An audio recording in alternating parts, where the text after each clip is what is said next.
Welcome, welcome, welcome.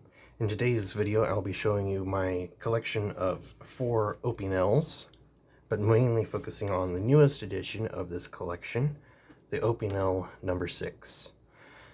To start this off, we will get a quick size comparison of all the knives.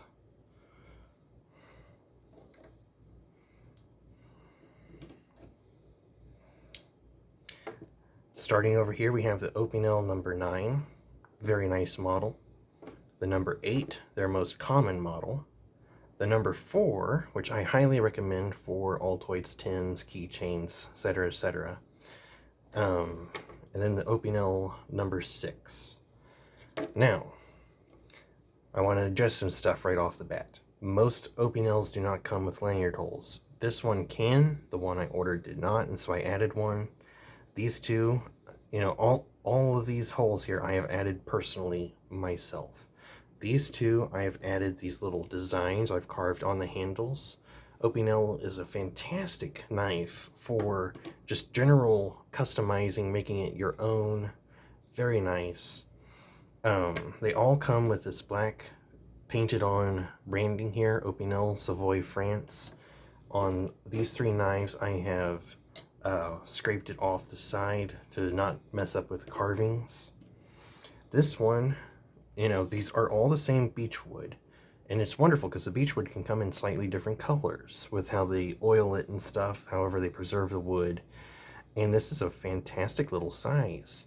And the number 6 is the smallest one that has the ViroBlock ring on there. You go to the number 5, it is like the number 4 here where there is no ring whatsoever.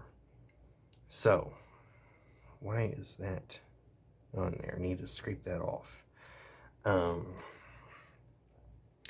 this one is has a big difference from the other 3, and that is because these 3 are inox, which are stainless steel. This one I got the carbon steel version. This one should hold an edge longer than the others. When I got this knife straight out of the box, it was sharp, but it was kind of janky along the edge, and so I just took my Wazoo Gear.Co Viking Whetstone pendant, which I highly recommend you go get. Check out Wazoo Gear.Co on Instagram. They have a link to their store from there. Dustin's a cool guy. Go buy some stuff from him. I sharpened it up with that, and it's now nice and sharp. Let's see how well it does. I'm not the best at sharpening. I didn't spend too much time, but it does slice through paper quite nicely. I scraped off the OPINEL logo there because I plan on doing something like this on this knife, although I'm not quite sure how I want to go about it. This is a skinnier handle, not as much wood. I don't want to run out of wood, whereas this is a nice big thick knife. We could lose a little bit carving that out. Now, the carbon steel will rust before the inox does. The inox should not rust. It's technically stainless steel, but all steel does show wear and tear and patinas over time. This one will patina/rust less quickly. I've already put a few scratches on the blade from testing and sharpening, which is fine. I don't intend to keep these mint condition. I plan on rounding the back of that off a little bit. It's a great block of wood, just shape to your liking. But I have big hands. I don't necessarily have ham hands, but I have pretty big hands. These are, every square here is a 1/2 inch. Just to kind of give you a size comparison there, that's my hand. That's a pretty big hand.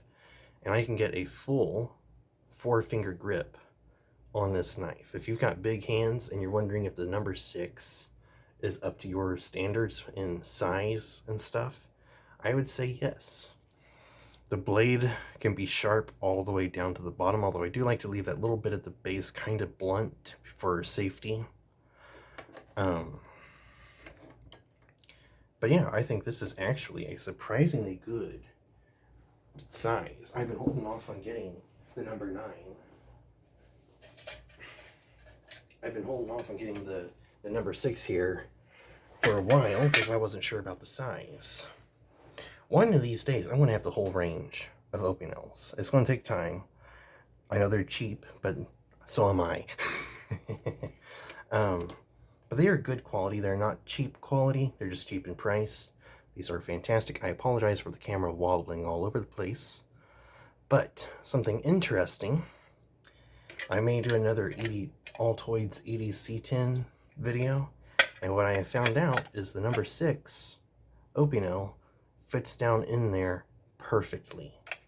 And with maybe just a slight bit of modification where you round that down some, sand it down, file it down, whatever, it'll fit even better. But it just goes right in, sits nicely.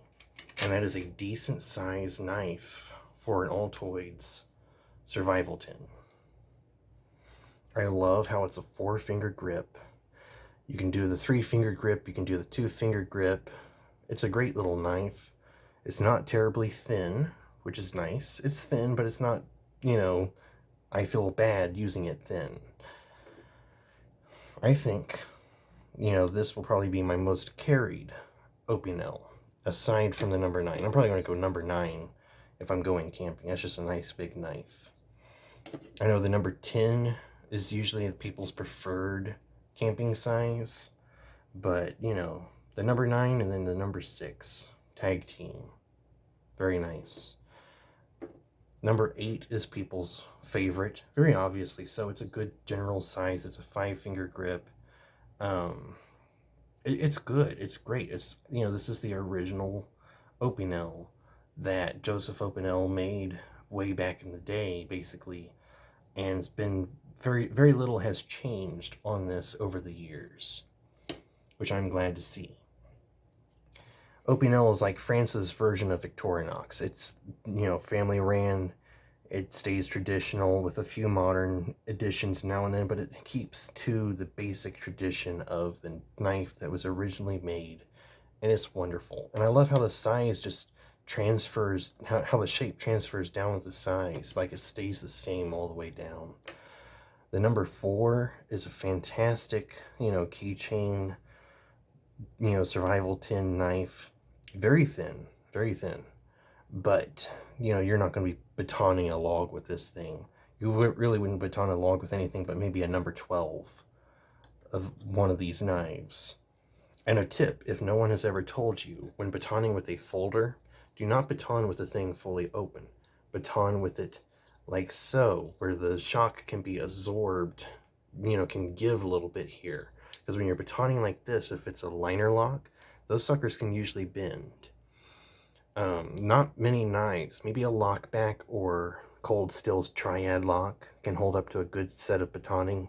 You really should not baton with a folder in the first place, but if you do, hold the knife at a slight open angle there and go through the log. That way, you know, the shock can be absorbed. You may have some blade wiggle when you're done, but at least you'll still have a mostly usable knife.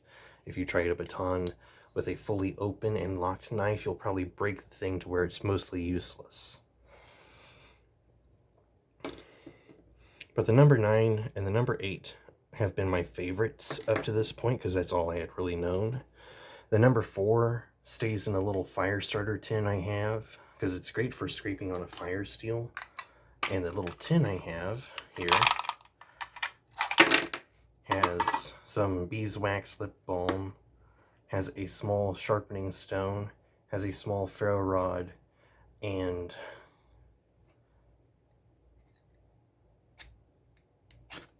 you know, the whole kit works together quite well and packs into this vertical Altoids tin quite nicely. Lip balm goes in there, that goes in there, sharpening stone and ferro rod down in there with room for the cord.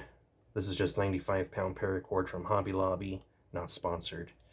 Not sponsored by any brands in here yet. Hint, hint. If any one of these brands wants to sponsor me, please do. But that is my little fire starter kit that I have in a little go bag of mine. And that number 4 will sit there for quite a while. Probably won't get used hardly ever, but it's there if I want to use it. These are my user knives. And having just gotten this today, I haven't had to use it much, but you know, this will get used as time goes. And again, I do love how the size just transfers down. Let me scooch that up where it's in camera. These are just great little knives. You can, probably with the carbon ones, you could acid etch these with some mustard. Put some French's mustard along the edge there to get like a hamon line, like you see on the Japanese samurai swords. I might try that myself one day. If you do that, do at least 24 hours with regular moistening so that the mustard doesn't dry out, so that it can actually, the acids in the mustard can eat into the blade. You can acid etch with higher grade acid, but mustard is safe. You know, hot sauce. Most hot sauces that you have enough acid in there to do some stuff, but they're not going to hurt you if you get some on your fingers. Whereas like hydrochloric acid, don't touch that stuff. Avoid using that. Don't harm your safety just to make a knife look cool. But yeah, this little knife here, I love how the spines are crisp on all these Opinels. But the number 6, man, why didn't I get this one sooner is my thought. Like, this one is just great. It's right up my alley. I started off with the number 8. This was my first Opinel. I bought the number 8 because it was like their best seller. Like, let's see what they're made of. I got this over a year ago now and loved it immediately. But I have bigger hands, and this is, while this does fill out my hand, it feels kind of small to me. And so I opted for the number 9 because most people jump to the number 10. I kind of want to see what the number 9, is made of. And so I got the number 9, and I'm like, I feel like I found my perfect Opinel. And also, you see the little notch here. I took a rat tail file and just went like that on both sides till I had it hollowed out, sharpened up, so it's like a little wire stripper, sharpening choil, something like that. Which I know after doing that, now makes the number 9 blade about as usable as the number 8. I get that. But I feel better with that little sharpener there. It's just this little thing that I use. It can help me make fuzz sticks. It can help me cut through wire. Or not cut through wire, skin wire, because I do some electrical work now and then on the car and things. And it's just nice to have a little wire stripper. I love the little rotating lock on the knives.